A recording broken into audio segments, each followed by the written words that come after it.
Hello friends, তোমরা সবাই কেমন আছো? আশা করি ভালোই আছো। আজ আমি তোমাদের সাথে সয়া চিল্লি রেসিপি শেয়ার করব। তো চলো দেখো কিভাবে করছি। ফ্রেন্ডস, সয়া চিল্লির জন্য আমি এখানে নিয়েছি সয়াবিন, এখানে নিয়েছি ময়দা, এখানে নিয়েছি টক দই, এখানে টমেটো সস আর নিয়েছি এখানে সয়া সস, দুটো মিশিয়ে নিয়েছি। এখানে একটু পেঁয়াজ কুচি নিয়েছি, লঙ্কা কুচি নিয়েছি, আদা রসুন পেস্ট নিয়েছি, রসুন কিছুটা কুচি করে নিয়েছি, এখানে নিয়েছি পেঁয়াজ, এখানে ক্যাপসিকাম আর টমেটো নিয়েছি। তো চলো দেখো কীভাবে করছি। প্রথমে আমি কড়াইয়ে জল দিয়ে দিয়েছি সোয়াবিনগুলোকে সিদ্ধ করে নেব বলে। এর মধ্যে এখন একটু নুন দিয়ে দিব।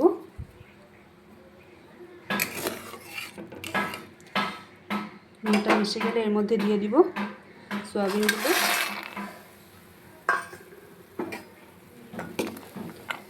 বেশি সিদ্ধ করব না, আমি এগুলিকে একটু হালকা সিদ্ধ করে নিব। তো ফ্রেন্ডস, সোয়াবিনগুলো আমার সিদ্ধ হয়ে গিয়েছে। এবার এগুলোকে আমি নামিয়ে নিব। নামিয়ে নিয়ে সোয়াবিনগুলোকে আমি ঠান্ডা জলে একটু ভালো করে ধুয়ে নিব। সোয়াবিনগুলোকে আমি ভালোভাবে ঠান্ডা জলে ধুয়ে নিয়েছি আর জলও চিপে নিয়েছি, এর মধ্যে আর কোনো জল নেই। এবার এর মধ্যে আমি দিয়ে দিব আদা রসুন পেস্ট, এর মধ্যে দিয়ে দিব টক দই, এরপর দেব লবণ, 2 চামচের মতো ময়দা দিয়ে দিব,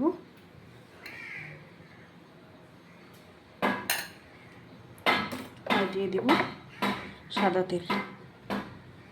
এবার এগুলিকে আমি খুব ভালো করে মেখে নিব। সয়াবিনগুলিকে আমি মেখে নিয়েছি। এবার এর উপর দিয়ে দিব লঙ্কার গুঁড়ো। লঙ্কার গুঁড়ো দেওয়ার পরও এটাকে ভালো করে আবার মেখে নিব। তো আমি সয়াবিনগুলোকে খুব ভালোভাবে মেখে নিয়েছি।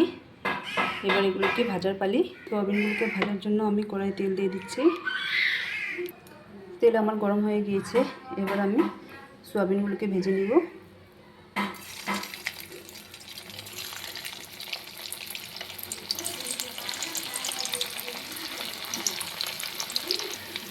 সয়াবিনগুলোকে আমি লাল লাল করে ভেজে নিয়েছি।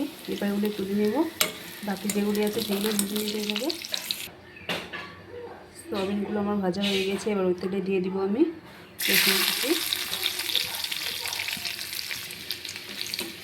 রসুনগুলোকে হালকা ভেজে নিয়েছি। এবার এর মধ্যে দিয়ে দেব কাঁচা লঙ্কা কুচি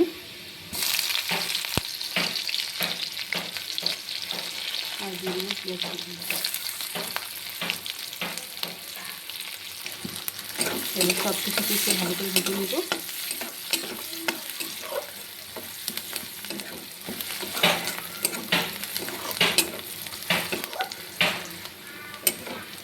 পেঁয়াজগুলো আমার হালকা ভাজা হয়ে গিয়েছে।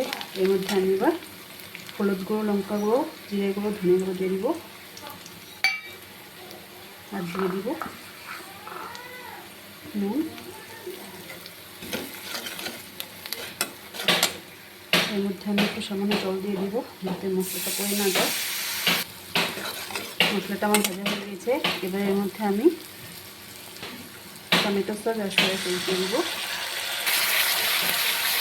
টমেটো সস আর সয়া সস দিয়ে ভালো করে মিশিয়ে নেব।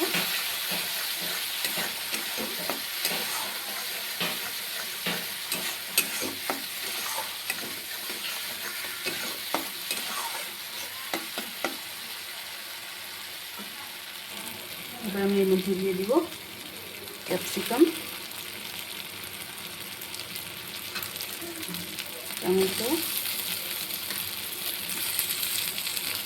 আর দিয়ে দিব পেঁয়াজ।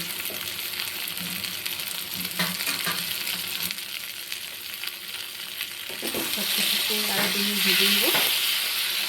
টমেটো, পেঁয়াজ আর ক্যাপসিকামটা আমার ভাজা হয়ে গেছে। এর মধ্যে আমি জল দিয়ে দিব। খুব বেশি একটা জল দিব না, একটু জল দিব।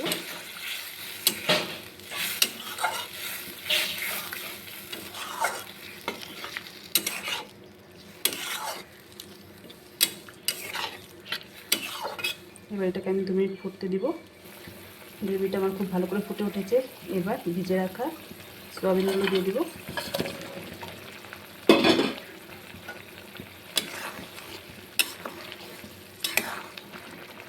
আর এর মধ্যে একটু কর্নফ্লাওয়ার গুঁড়ো কিছু সেটা দিয়ে দিব। তো ফ্রেন্ডস, তোমাদের যদি আমার এই রেসিপিটি ভালো লেগে থাকে তাহলে আমার চ্যানেলটিকে সাবস্ক্রাইব করে দিও। আজকের জন্য এই পর্যন্তই, কাল আবার দেখা হচ্ছে। টাটা।